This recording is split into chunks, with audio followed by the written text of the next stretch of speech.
Hey, good evening. Welcome to A Foreigner in the Philippines. Well, no doubt you're looking with the same sad eyes and emotions as myself when you're looking at what's happening in America and, in fact, around the world. But I didn't want to get into all of that heavy stuff. I just wanted to look at some of the gifts that was recently sent to me a couple of days ago. This box or boxes have been struggling to get through because of the pandemic, and the first tool that I saw out of the box, right? I'm afraid that this is not going to be of much interest to the ladies because it's about tools. But it's also about the history of both America and of the UK too, because both at one time were great manufacturing nations, and now by and large they're not. Now it can be recovered, and I think that is the plan. Without getting into politics, I've heard it said by President Trump that he wants to bring manufacturing back into America, and I think at the same time it would be great to see these great manufacturing nations come in again. Now the reason I'm saying this is because I'm looking here at the first tool that I got out, which is an absolutely beautiful set square. I mean, this is it feels almost as heavy as a gun, I can tell you, which would be a topical thing to compare it to at the moment, but it's so beautifully made.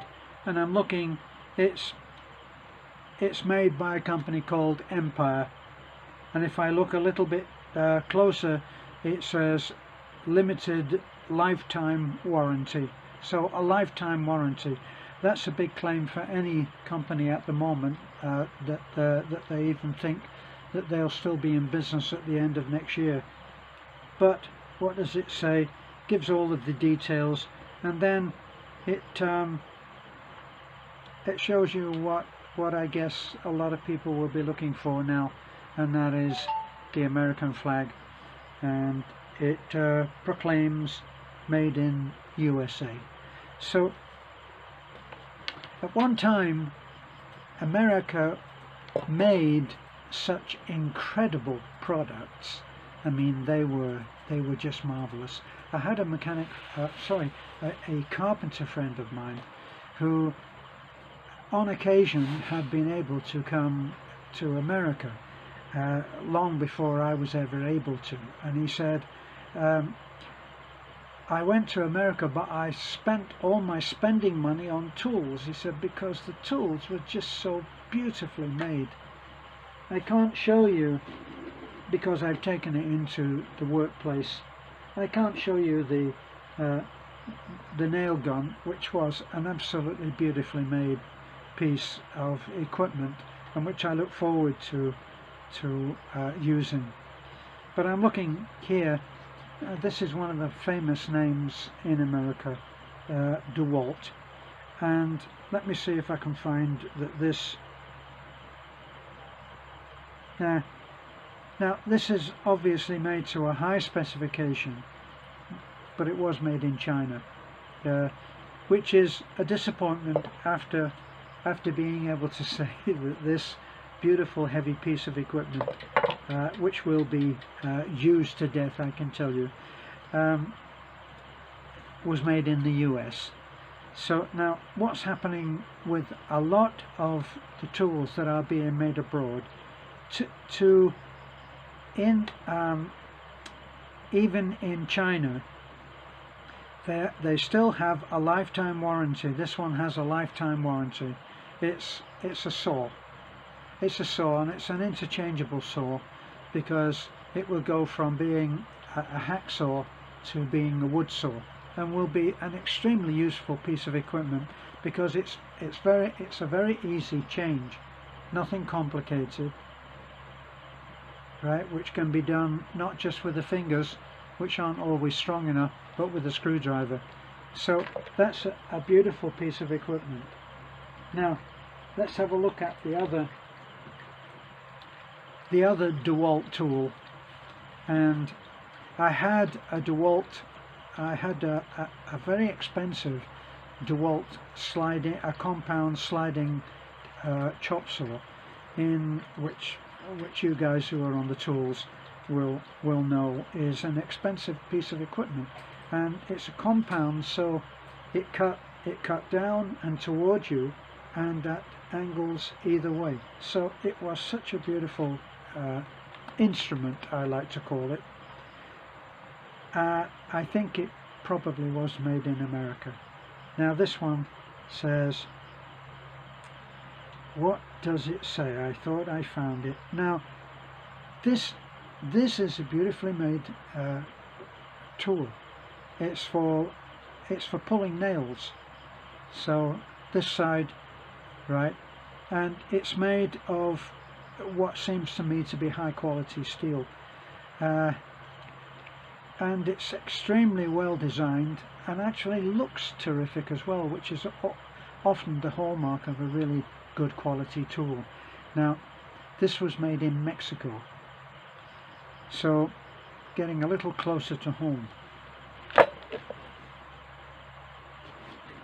Now when we come down apparently to Stanley, I have a Stanley power saw. It's okay, and it's never given me any trouble, so I shouldn't complain about it. It just doesn't feel like the skill saw that I used to have when I was in America. The skill saw that I used when I was in America, I got as part of an exchange barter deal with a customer. It was heavy. When it was in heavy cast, some kind of an alloy, mixed alloy, and it was a beautiful instrument, and it would not waver the same way as the Stanley, or is it the Black & Decker that I have there? But anyway, Stanley tools I always thought were very high quality. Now this is a really beautiful small tool. I have one of these already and use it to death every single day that I work. I use it, so I'm really pleased to have this second one, because it means that as I'm walking between my work area and my doing work, remodeling area, I can have two things at each, one at each end. Now this is another one that's made by Stanley, and I have to say this was made in China.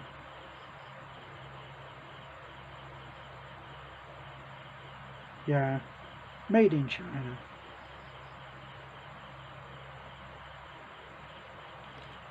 But nevertheless a great tool. And this one is a really nice tool as well. It's like a mini metal saw, a hacksaw. And I know that this one was made in Taiwan, but I think that this one says engineered in America. Now I've long felt that part of the reason that stuff that comes out of China is of poor quality is because they are forced to work, and I know that this is not going to be popular, because it might seem as if I'm actually going to bat for Chinese manufacturing, but they are required to produce things for such an incredibly low price that they cannot maintain any quality.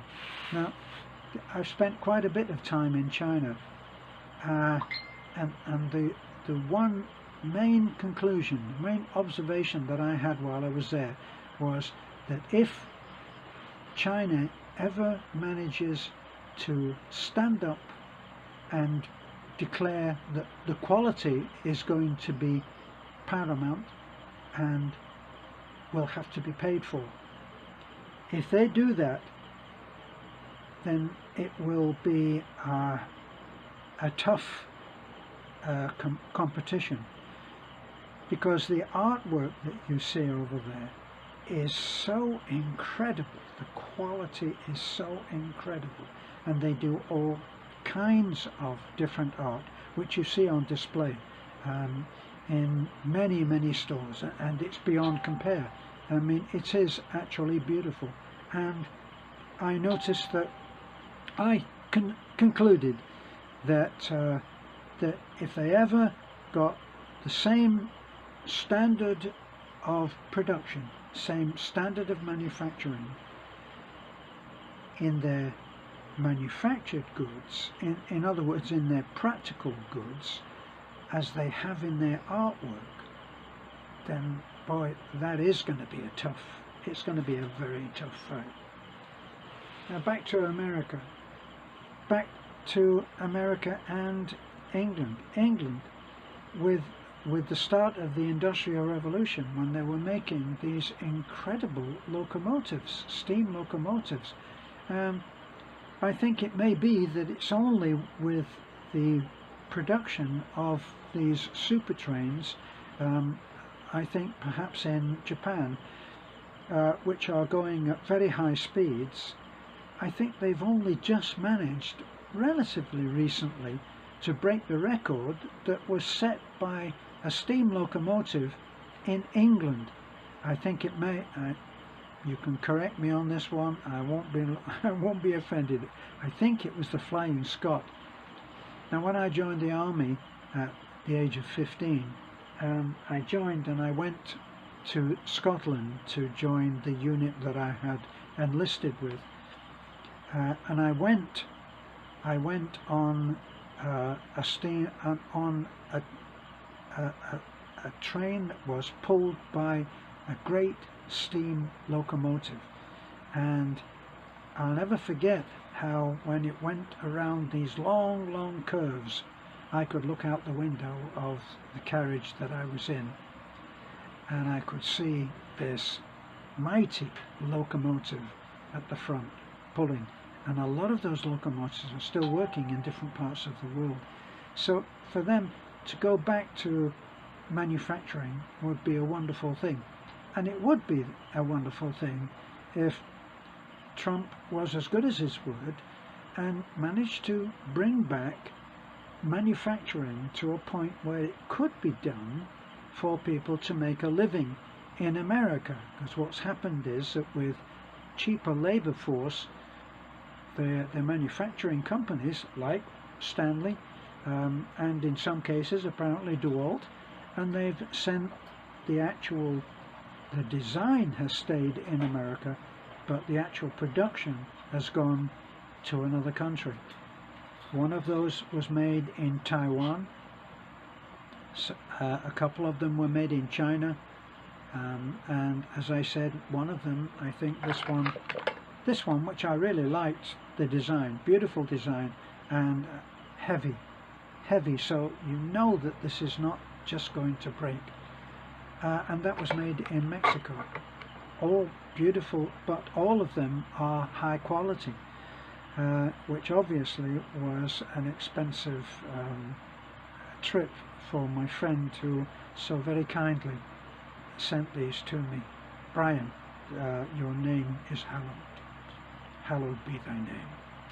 So I've had generous friends who have pitied me for my lack of equipment. If I might remind you, I actually built the house that we are in at the moment, the red house. I built that house single-handed with what amounted to about $100 of tools. I had hammer, saw, I had one electrical, one power saw. I went through about 15 riveters, and I don't know how many 532 steel drills, and how many boxes of rivets, and I built the house in metal stud, but with the most basic tools. absolutely basic tools, a spirit level, or a level, as they say in America. As soon as you said spirit level, I found that Americans said, what? So a level, and a square. What I have here, this first tool that I saw out of Brian's gift box, and really very, very little more, and yet working here and in one specialized material, I was able to build a house, not without its problems, not without its challenges, but it was great fun, a great challenge, a great achievement, and we're still living in it, and that's the house that I'm actually remodeling right now. But I wanted to close with the most famous, I think the most famous American tool. Someone's going to contradict me on this and talk about Dewalt, which is another famous one, but the one that seemed to set the standard was Craftsman. And Craftsman, I think, was, if not the pioneer of a lifetime warranty, it was certainly close to being the first. And my son actually was the mechanic who kept a particular racing motorcyclist on the road and in the race, and he serviced and repaired the motorcycles that they used to do. They used to race in, I think it was something called USA. I don't know on that. The American scene is not really my thing. But he said that his entire toolkit was Craftsman, and that was when, if a Craftsman tool ever broke, it would immediately be exchanged without any argument at all. What later Stanley, or what's it? Let me see, Black & Decker called the no quibble guarantee. Something broke, you're not happy with it, you took it back. They didn't quibble, they exchanged it. Now I think it went on, and my son had his toolkit was of a company called Snap-on, and Snap-on had a no quibble guarantee as well. In fact, Snap-on tools used to sell franchises, as I remember, and it was a Mercedes truck, a big van, a Mercedes van, sign written with Snap-on, and if anything happened and you broke, if you could manage to break a Snap-on tool, you know, you would immediately be given a new one. It would be replaced. My son said that he had one wrench in his toolkit which just looked a little bit worn. It wasn't that the chrome plating was not quite up to the standard of the rest for some strange reason. So he asked the Snap-on rep, can you exchange this? And the man looked at it and said, well, actually it's not broken, is it? You know, so hey, if you can break this, I'll be happy to officially replace it. Now my son told me that they took a hammer to that thing, they put it in a vise and they smashed it to death. Well, actually they didn't smash it to death, they couldn't. They bent it backwards and forwards and up and down, and they could not break that wrench. So they put it back in the vase, straightened it out and threw it back in the toolbox. They gave up. That's quite a manufacturing standard, isn't it? So wouldn't it be wonderful if these great manufacturing nations went back to producing great products which you could be proud of, and people were proud of their work back then. This is a foreigner in the Philippines. I'm doing a late night meandering which probably no one will be interested in listening to, but there's nothing quite like a tool that feels heavy in your hand, as if it's never going to let you down. And certainly with this one, it feels that way. And also with the nail gun that I received, which I was overwhelmed with gratitude.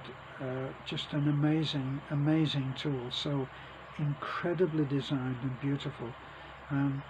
Like I said, a really great tool is beautifully designed as well. Thanks for being with me. I'm in my robe, getting ready for bed. I don't know what time it is, but I know that it's probably getting on 11 or 12.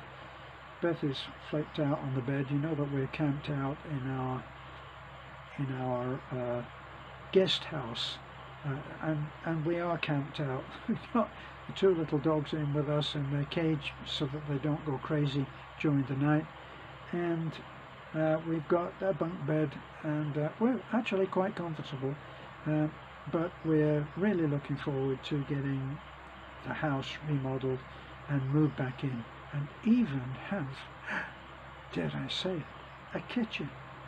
Now that will be really something, but not because of my cooking, I can tell you. Thanks for looking in, and bye for now. Bye.